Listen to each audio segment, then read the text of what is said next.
Welcome back to another episode of Susan LoPresti Wellness, Mind, Body, and Soul.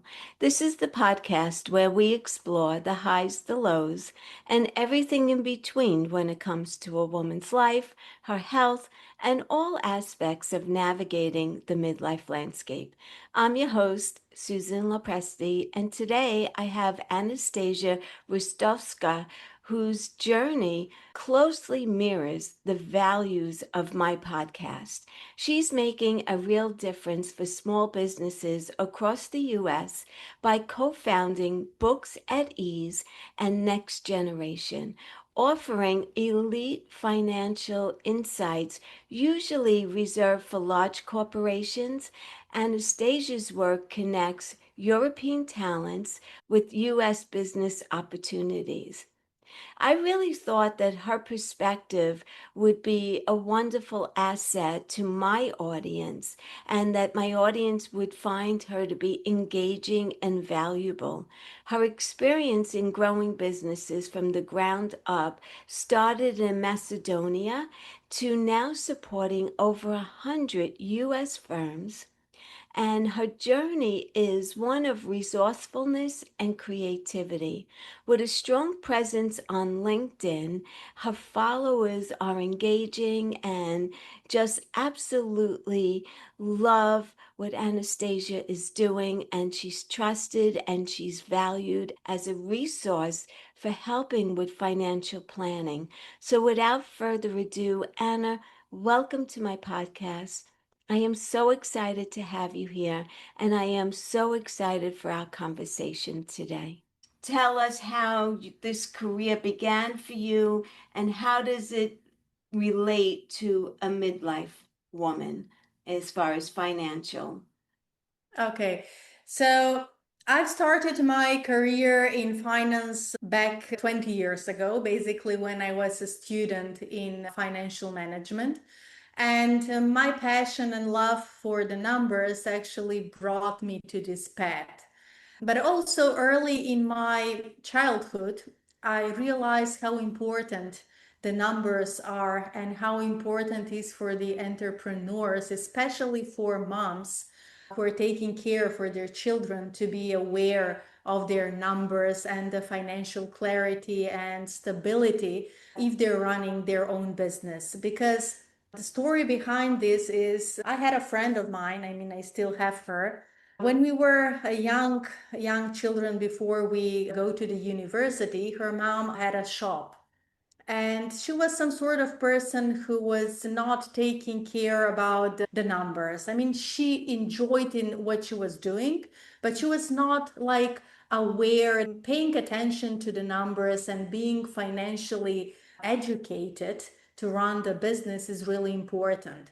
And I'm saying this because that attitude of her brought her to a situation when she nearly bankrupt, and she wasn't able to pay my friend's education moving forward. And that in that time I thought, okay, this is really what I love to do. And I started my education on the financial management degree. After that, I started working as a finance assistant in an international company. That was my first early start of my career. Mhm. But because I'm so passionate about what I'm doing, I've developed very fast to higher position roles. And I was working in few international companies later on as a finance manager. So all of them were in US, like HQ in US, but internationally spread. So I had the opportunity basically to learn about numbers and finances in the corporate world. After that, I've finished my MBA because everything in my life is related to numbers and the passion for numbers. And that helped me a lot when I was working in the corporate world to basically put into practice everything that I learned at school, but also learn from the real work. And lastly, I opened my own company. That was 7 years ago when I started my first business, and 3 years ago, my second business. So, how this is, to go back to your question, how this is related to a mature woman. no matter what you're doing in your life, whether you're an entrepreneur or maybe you're a housewife or whatever, Mm-hmm. it's really important to pay attention on your finances, on your numbers, because even though we all want to say, okay, money is not everything in the world, yes, money is something that runs your life.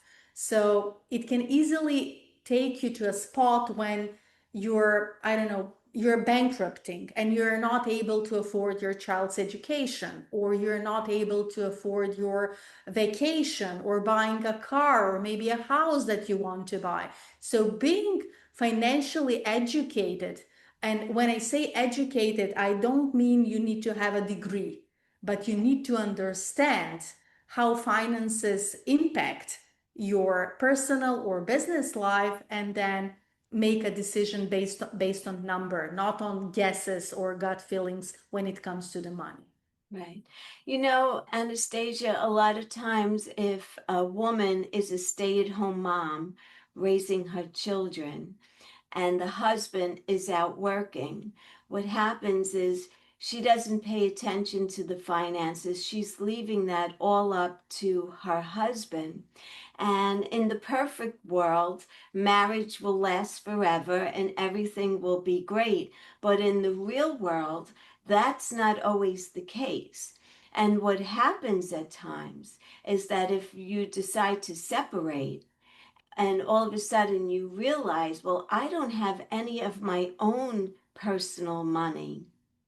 And not only don't I have any of my own personal money, even though when you're married, you're supposed to be able to split your assets, how will I support myself going forward besides just getting alimony? So there's that whole aspect. And I say this because my mom and my dad, they were married for 50 something years, and my dad always handled all the money. And when my dad passed away, my mom didn't even know how to write a check. She had no idea how to write a check or pay a bill because they got married young and he handled all the finances.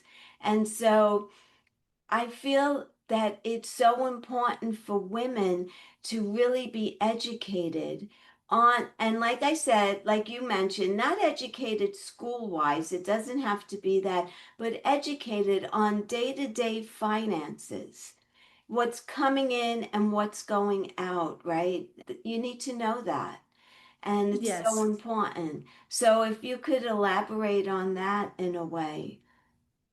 Yes, and you said it very well, and it's really common, especially for the more mature generations, when the finances were predominantly male. Men in the house were handling the finances. And that is situation that is worldwide, not only in the US. But the point is that now, and when I say now, in the last maybe 20, 30 years, things can change dramatically because the women go to some other direction. They are also educated in finances in terms of degree, but also they're paying attention to the finances, which is very important. And as you said, it's really hard to come to a certain stage in your life and suddenly become aware that everything in your previous past life with your partner or whatever, if he passed away or maybe you were Yes. divorced, nothing matter, was handled only by him. And now you're confused, you're scared, you're left alone, and you don't know what to do. And you said it very well. You need to be aware where the money are coming in and where the money go. And you can do that by simply making a finance checklist in your home. And it shouldn't be something complex, complicated, just a simple spreadsheet, and put in a rows or columns, okay, I'm earning the money from a salary or a pension or whatever the money are coming in. And then what are my priority expenses that I need to pay each and every month, no matter what happens, because that is really important. When we break that down, we know then the pool that is left, what we have left now to use for other things, something that make us happy, or I don't know, someone wants to spend money on beauty care products, or travel, or go Entertainment, travel. entertainment, whatever. Yes. And put a certain percentage of that fund that is remained for that kind of activities, because you cannot live your life only paying your bills and getting in that circle and not giving a pleasure to yourself. And after that, which is very, very important, have a percentage, and it shouldn't be like fixed. It can be, I don't know, $100 or whatever per month. Put as a saving. Put that aside for unpredictable situations, because you don't know what your life is bringing on tomorrow, let's Right. say, or a month after this. So have that savings that will give you a peace of mind that, okay, I have this pool of money. If I need it at certain point, I will be able to use them. But don't leave yourself without that. Because what I've seen working with many clients, and especially female, as you said, they're like focused on the children, they're going at work, earning some money, but everything is put in that household as a common fund. Mm-hmm. What I'm trying to say is put aside something for you, something if happens, then you will be protected. You will know that, okay, I have this pool of money to make a decision to, I don't know, separate from someone or go to a vacation with my friends. At least it shouldn't be like for black days, but have that in place. Right. Because you never know what life brings you. Like your husband could get sick and now he's not able to work. And so now what happens, right? And my own personal story was I was 61 years old and I was in corporate America. And I Mm-hmm. had a 4-year plan set in front of me. At 65, I was retiring. And at 61, our company merged with another company and I lost my job. And I knew no other corporation was going to hire a woman at 61 years old, paying me the salary that I was making, knowing that in 4 years' time, I would probably be retiring. Plus, they could have gotten in someone much younger than me to replace me, making less money and probably being a lot smarter because kids are, they're quicker on learning different tools and so luckily for me, I had been certified as a health coach but never did anything with it because I was busy in my career, but I was able to pivot and I also had a nice amount of savings that I was contributing to my 401k. But not everyone is that fortunate to have something to fall back on. And so, Yes. yeah, Yes, and that's lovely that you brought in, because when you said younger people will replace you, yes, maybe. And I cannot say that they are smarter. Okay, they can be quickly adaptive, like learn yes, new things, as you said. But yes, the experience that you're bringing and you've gained through all those years working, and not only working, but living your life, cannot be replaced, because we are learning through our journey, and no matter how smart we are, we cannot have the experience and knowledge at our 30s. true. Yes, the energy, we can have it, that's for sure, but the experience and the knowledge are gained through the years. So but yes, we are living now in a world when mostly, yes, corporations are hiring, want to optimize on costs. And if they need to choose who they will hire, for sure, they will invest in someone who is less expensive, who have more years to be used in that Yes, corporation to contribute. So, yes, but the point that you said is really important. have a backup plan, even though you will not use that plan in never. I mean, maybe you will never use that backup plan. Have Mhm. it in place because it will help you later on when you will face with challenges as you did in your career. Right, right. The other advantage to working for a large corporation, and it was for me, was the opportunity to be saving in a 401k. And I'm not sure if it was when you hit 50, but at a certain age, you were able to put even more money into your 401k than you were when you were younger. They allowed you to do that. And so at that point, when I did turn, and I think it was 50, I'm not 100% sure, but I was putting the max Mm-hmm. because I knew that I wanted to get out as quick as I possibly could. I mean, I was planning to stay to 65, but I wouldn't have stayed a day past 65. So I was putting the maximum amount into my 401k at that time. And luckily, the markets were doing well, and I did well.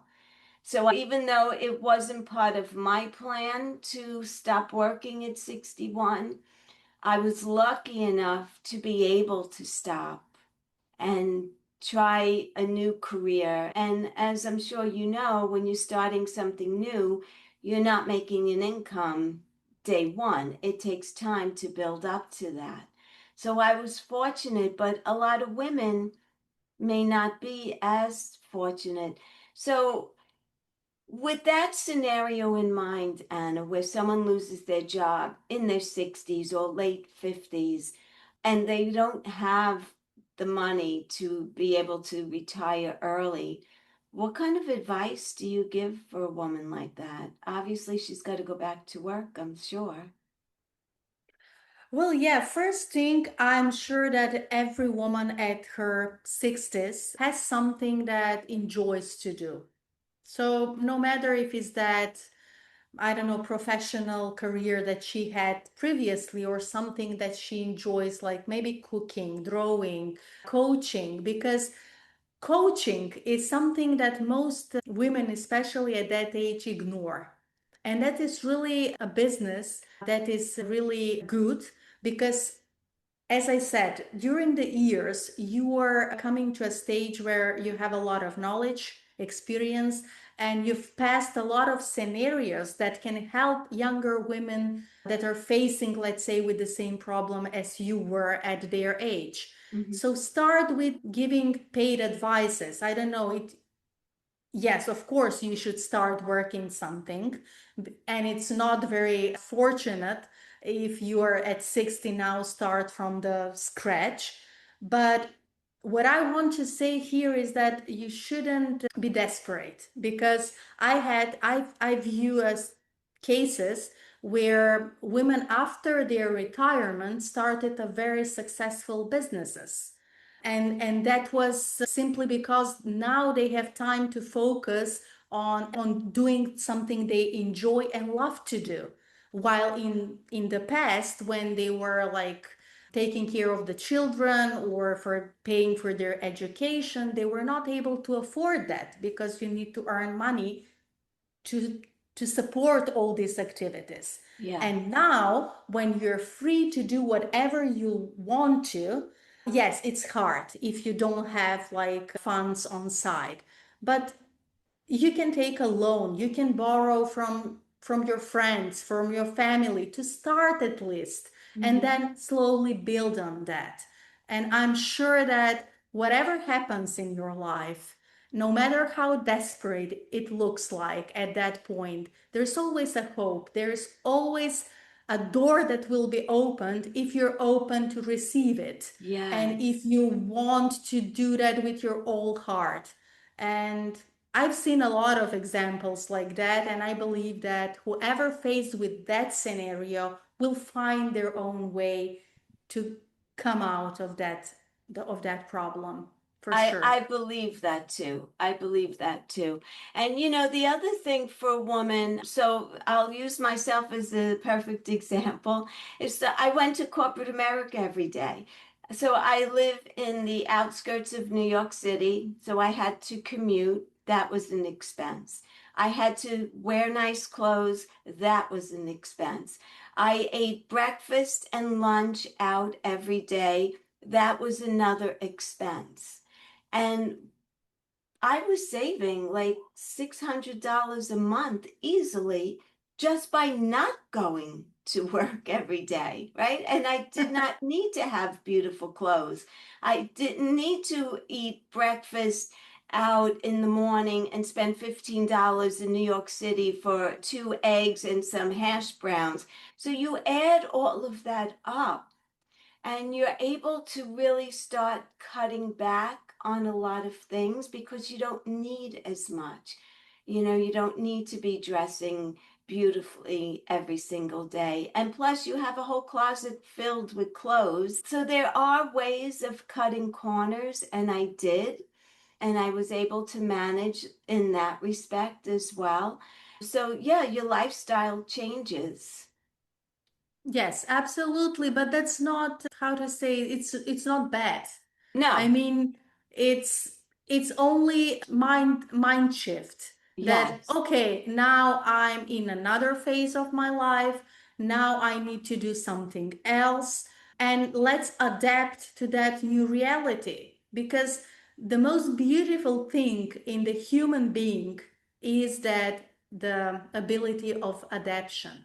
So whatever happens in your life, your brain is so smart that will find a way for you to go out of that problem if you're open to do that, as I said. So yes, adapt to the new reality, cut off expenses like unnecessary breakfast, lunch. You can cook at home. You yes. can sell your most of the clothes in your Yeah, closet at a second hand, maybe, yes, or I don't know, teach someone, as I said, for something that you love to do as a paid courses, or record a video or on how to make cookies, for example. I had a really nice example that I've heard 2 months ago, I think it was, from a woman who was retired, and she started to record digital courses for making cookies for Christmas, Easter, whatever, and how she decorates them. And it was so good that in 2 years, she hit $1 million selling her courses online. So it wow, was, yeah, it was crazy to believe, but that was the reality. And I said, oh my God, you can make money from something that is so simple. I mean, you're recording yourself while you're doing something that you right, love to do. And okay, maybe the recording is not something that everyone want to embrace because there are people who don't want to present themselves on camera and so on. But you can, I don't know, you can teach in person or you can sell something without showing yourself. You can write a hire some cookbook, as a cookbook. Yes, yes, yes, absolutely. right? And sell it. Yes, Yes. yes. You know what I did want to ask you, Anna? You were saying about how you need to adapt, that we have the ability to adapt. Give me an example of how a woman who lost her job, because I know for me, the first 2 weeks when I found out that I lost my job, I was devastated because, like I said, I had a plan. And that's the thing with corporate America. You could have a plan, but their plan is going to trump your plan every day.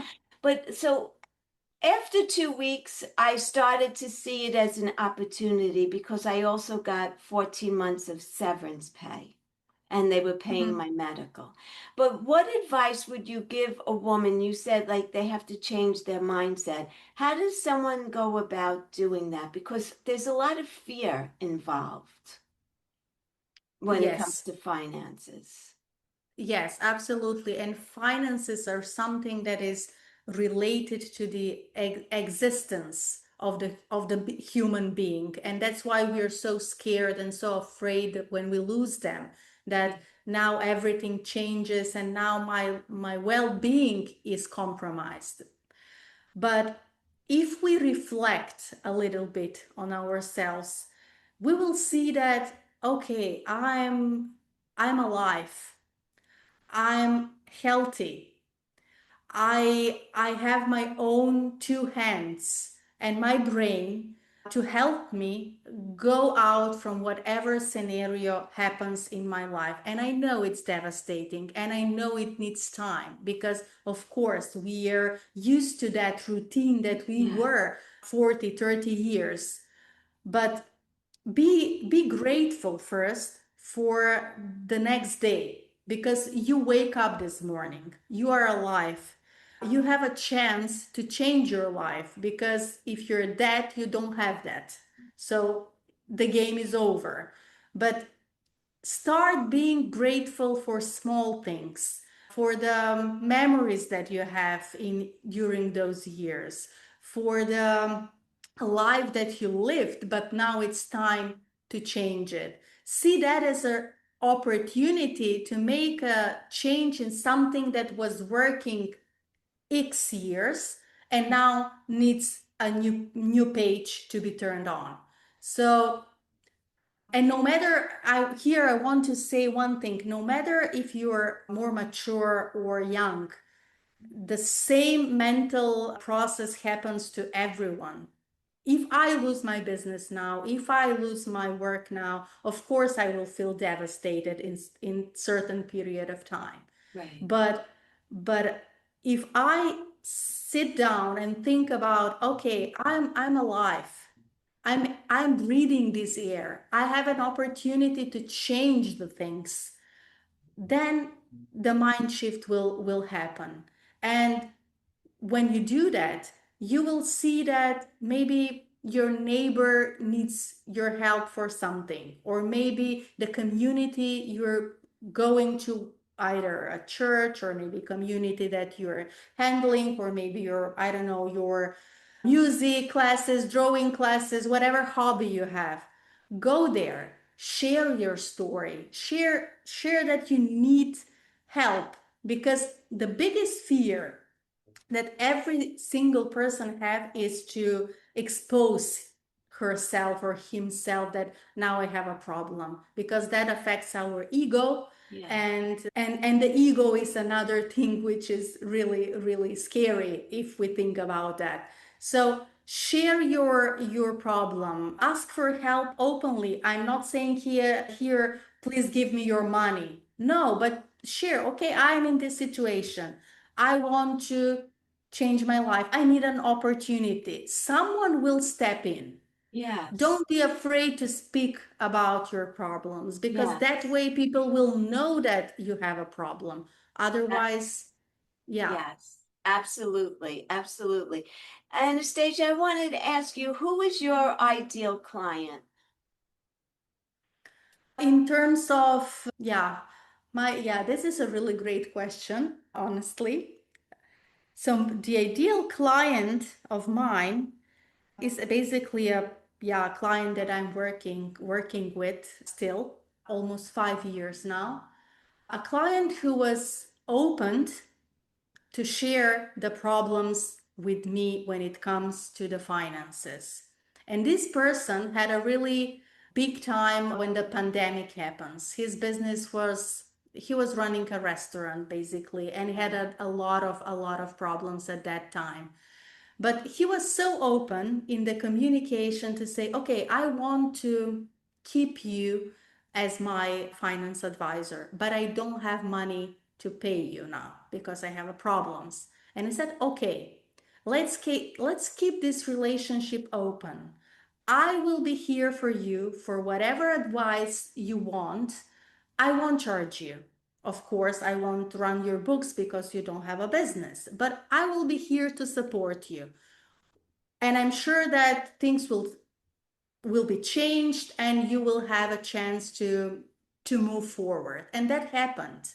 And now that client is making a lot of money and I have a higher, how to say, bill for that client. But the open relationship and as I said, the openness to speak for your problems Yeah. openly is really important, because now we know each other as a family members. Yes. I know when he had a bad time. Now I know him when he is good at his business, but he remembers me as a person who was here to step in when he was not doing very well. And I didn't, how to say, leave him Yes, to that's very yeah. important because it shows that you just don't care about what you're getting from him, but you care about him as your client and as a person, as an individual. And that's Yes. beautiful. So, is most of your work where you're financially advising individuals, or is it corporations? Or a mixture of everyone? Yeah, so my business basically 90%. I have clients that are like this one that we are working longer period, are digital businesses. So I work with small and medium-sized businesses in the digital world, like coaches, digital marketing agencies, software companies. So those are my customers, let's say. And Mm-hmm. also I have customers like this one who are from different industries, but my focus is working with business owners. I'm Okay. not an advisor for personal finances. Okay. Okay. That's great. And so leave me with some final thoughts. Okay, yes. So my final thought will be I will go back to the beginning. First of all, be aware of where you are in your journey. If you're an entrepreneur, know at what stage your business is. If you are not an entrepreneur, know at what stage of your life you are and how many years you have until your retirement. Second thing, make sure if you're a business owner, make sure you understand your numbers, because numbers can destroy or build up your business. And if you are not a business owner, understand your home finances. As we said at the beginning, where the Mm-hmm. money are coming, where the money are going. And be open again to share the problems you're facing with, no matter if you're entrepreneur or not, because that way the people who are working with you or are part of your life will find a way to help you somehow. So be open, don't be afraid, and be grateful for tomorrow, for the day you're living, and the future that is coming. That's beautiful. Thank you so much. Thank you, Anastasia, for coming on.